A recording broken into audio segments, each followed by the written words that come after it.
Hello বন্ধু, আজকে আবার আইলাম ভিডিও বানাবেন নিকে। তো আপনারা আজকে নিজে দেখেন, আমি কিছু কম না, আপনারা আজকে নিজে দেখেন। আপনারা চিন্তা করবেন এই বাক্সের মধ্যে কি, আমি নিজে কয়ে দিতেছি, তারপর আপনারা দেখেন। তো আমার হাতে মাইক্রোফোন আছে, তো এই বাক্সের মধ্যে আছে কেক। কেক নিয়ে আমরা ভিডিও বানাবো। আশা করি ভিডিওটা ব্যাখ্যা নিয়ে দেখবেন, কারণ আমি ভিডিওটা বানাইছি আপনি করে দেখাবেন নিয়ে। তো খাতরা একটা ভিডিও, তো দেখেন কেকটা কত সুন্দর দেখা যায়। হেনে মিলে আবেদ কাকা বসে মোমবাতি করতেছে, মোমবাতিটা ধরার লাগবো ফার্স্টে। তারপরে আমজাদ কাকা চা চা দেখতেছে, খালি খালি কেক খাবে নিয়ে চাইতেছে। ওরা ব্যাগকে রেডি করতে থাকে, আপনি করে আমি নিজে হাতে কেকটা দেখাই ভালো করে। আমি জানি কেকটা দেখে আপনি করে খাবার মন হচ্ছে, কারণ মোবাইলের ভিতরে আপনারা খাওয়া হবে না, খালি দেখাই রাখবো। আপনারা যদি এত সুন্দর কেক খাইতে চান, তাহলে আপনি করে বাড়ির পাশে যদি দোকান থাকে, দোকানে থেকে কিনে খাবে।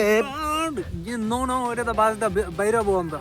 বাইরে কি করবে? কেক পয়সা বাইরে ভিডিও করবো ভিডিও তো কেক বাইরে ভিডিও বানাবার আছে। আমার তো কেক দিয়ে সহ্য হইতেছে না, খালি খাবার মন ধরতেছে। তো আপনারা কি করেন? আপনারা যদি খাবার মন ধরে কমেন্টে কয়ে দেন। তো যাই হোক, ভিডিওটা যদি ভালো লাগে চ্যানেলটা সাবস্ক্রাইব করে দেন, ভিডিওটা লাইক করে দেন।